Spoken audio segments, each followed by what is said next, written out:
What if I told you? Most men don't lose women because they're not handsome enough.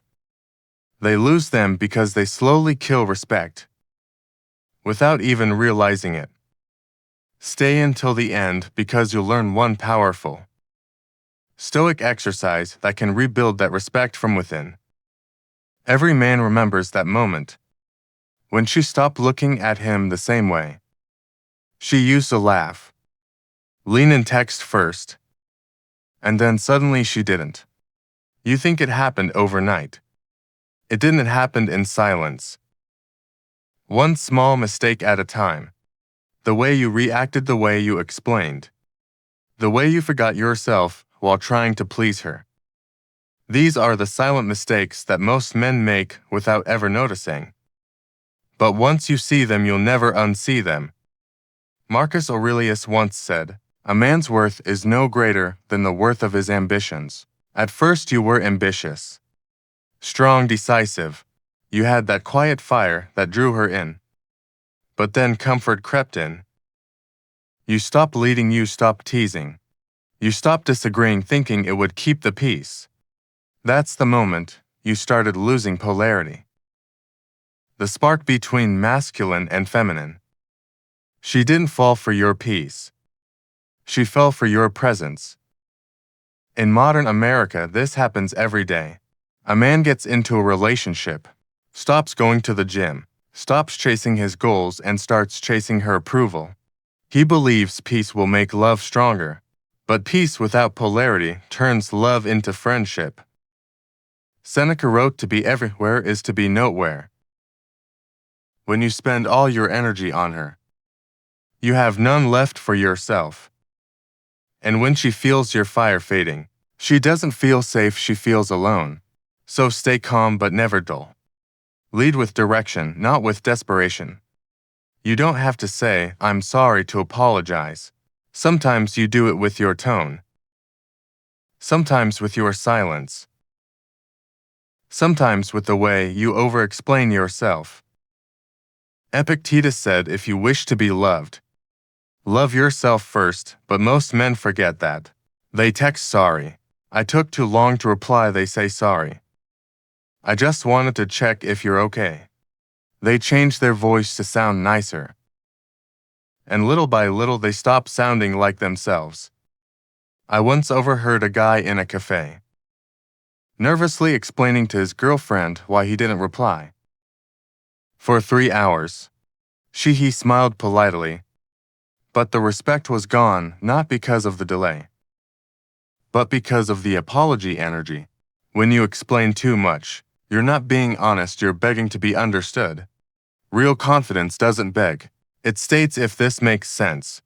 Hit like so more men can see this before they make the same mistake. Here's something Seneca would have laughed at. Today men treat dating like job interviews. They reveal everything in the first week. Their past, their pain, their secrets. They think openness builds trust. But too much openness too soon builds pressure. Seneca warned Lucilius, "Intimacy must be earned, not thrown away." Modern Stoics understand this. Mystery isn't manipulation. It's timing. When you reveal your story slowly, piece by piece, you give her space to wonder, to ask, to discover. That's how connection deepens. Imagine you meet a girl at a bar in LA, you talk for 10 minutes. Then you stop mid-story, smile, and say, "I'll tell you the rest another time." That silence will echo in her mind all night. That's mystery, that's control. Without saying a word, Epictetus said, "It's not what happens to you, but how you react to it that matters." She says something sarcastic. You get defensive. She flirts with another guy. You overreact. She delays her reply. You panic. All those little reactions leak emotion. And emotion without control looks like chaos. A man can be passionate, but he must never be predictable. A friend once told me his girlfriend tested him by pretending to flirt with another guy. He laughed, paid the bill, and left calmly. She chased him for weeks after that.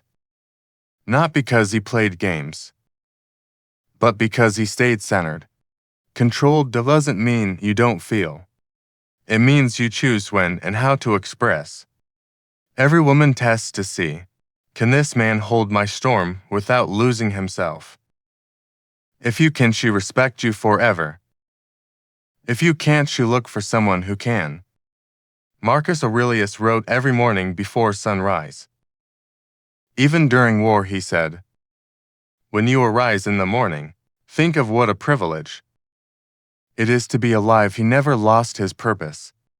Not for power, not for love, not even for peace, but modern men, they lose themselves the moment they fall in love. You stop writing, you stop creating. You stop dreaming because she became the dream. That's not love, that's dependency. I met a man in San Francisco who quit his startup to spend more time with his girlfriend. 6 months later, she left him because she said, "You're not the man I fell for."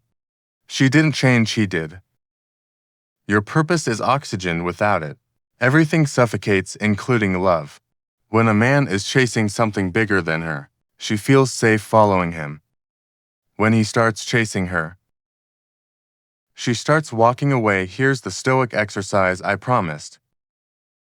Every morning before you touch your phone, sit for 2 minutes and ask yourself one question. What am I chasing today, peace or approval? If it's approval, stop, redirect. Refocus on your mission, your craft, your growth, then write one line in your journal. My value doesn't depend on her reaction. It depends on my direction. Do this every day for 30 days. You'll feel your center return. And women and life will feel your presence again. Women don't lose interest overnight. They lose it the moment you stop being grounded in who you are. So be calm, not cold. Strong, not stubborn. Open but never empty. And if you've ever felt like you lost yourself in love, comment below, I'm taking my power back. Because that one comment might remind another man watching this, it's time he did the same.